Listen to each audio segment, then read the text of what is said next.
But first, we begin with the lows, I guess, with weather temperatures. You've got this massive storm already hit parts of the U.S. More than 75 million Americans are on a winter weather alert. And you've got these threats now of heavy snow, high winds, and dangerously low temperatures. Yeah, that's right. The storm is actually stretching the entire width of the continental U.S., as far west as California and as far east as Maine. Forecasters predict the upper Midwest will bear the brunt of the severe winter weather. The Minneapolis area could get more than 20 inches of snow today and more than 2 feet in total over the coming days. Yep, and that could cause a travel glitch. Hundreds of flights in and out of the Minneapolis-St. Paul airport, they've already been canceled today, and those cancellations are impacting thousands of people, including this young mother. I was supposed to go get my daughter in Dallas today, and we drove from Grand Rapids, and because of the weather, it took us 7.5 hours. They told me that they can't give me a voucher to get a hotel or anything like that, or food for my son. So we're kind of just stuck here. Joining us now from a very chilly Minneapolis is CBS News correspondent Christina Ruffini, taking one for the team. Christina, good to be talking with you. Forecasters are saying that Minneapolis there may see more snow over the coming days than it has seen in 3 decades. Tell us what it's like right now. So far, it's been freezing, but drivable. This is the result of one of the 800 snow plows that are out about. I'm going to try to get down off this snow without embarrassing myself on live television. Mission accomplished. Look, this is a region that's used to snow, right? So far, this is just winter. But people are actually taking these warnings seriously. And one of the reasons is what you said.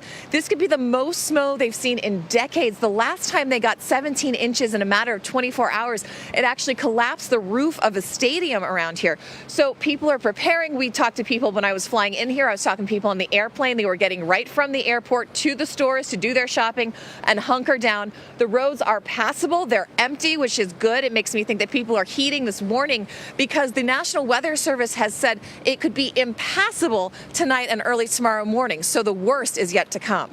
And that's a good point you make, Christina, because this is a part of the country used to this type of weather. Folks sturdy. have the clothes, they've got the plan, and as you've mentioned, they've got the stock up the food plan.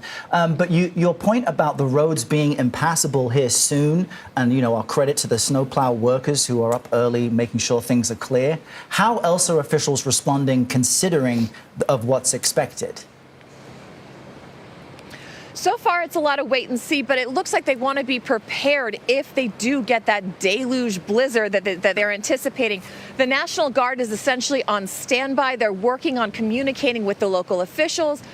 Police, fire, rescue. Our local station went to the local hospital here, and they said, look, they've got snow tires on their ambulances, and they've got sleds, and they're going to get to their patients however they need to. So we're just going to have to see how everything goes. The other big issue is, as you talked about, is the airport. There are people in our hotel this morning who are already stranded. Their flights have been canceled. That young woman trying to get to her daughter. That's going to affect this area for some time to come, because you got to remember all those people who got kicked off their flights tomorrow. There's a knock-on effect, right? They try to book the next day and the next day out and the next day out. So you could see ripples of that throughout the system for a couple days to come yet. Christina, I love that sled detail and how dedicated those EMS workers are. But given that this is going to be a multi-day event, does that change the way that officials prepare? I don't think so. Like you said, they are used to snow in this part of the country, just maybe not so much of it, not so quickly. But this is, our crew here is local. They were kind of making fun of me this morning and saying it's not that cold, it's just winter. Clearly, my Colorado roots have left me, and I've spent too much time in D.C.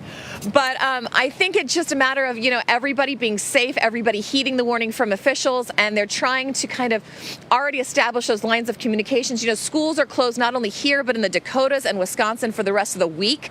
They're on online learning, which is kind of devastating if you think about snow days when we were kids. You got to go out and sled. But the sledding is going to have to wait, because the good news is the electric power lines and Wi-Fi are still working. So hopefully everybody stays safe, everybody stays off the road, and everybody can get through this in one piece. I can't even, I think of snow days with blizzards like this. Right. That's, those poor kids. But you make a good point, and Christina. I'm so old, I used to have to wait for it to go across the TV to see if my school was canceled. Now you just get a text message, so Well, it's good we've got your experience to use in this story, Christina, and keep your crew warm. Yes. Even though they say they're used to it. We appreciate you joining us. Thanks very much, Christina Ruffini. Thanks, guys.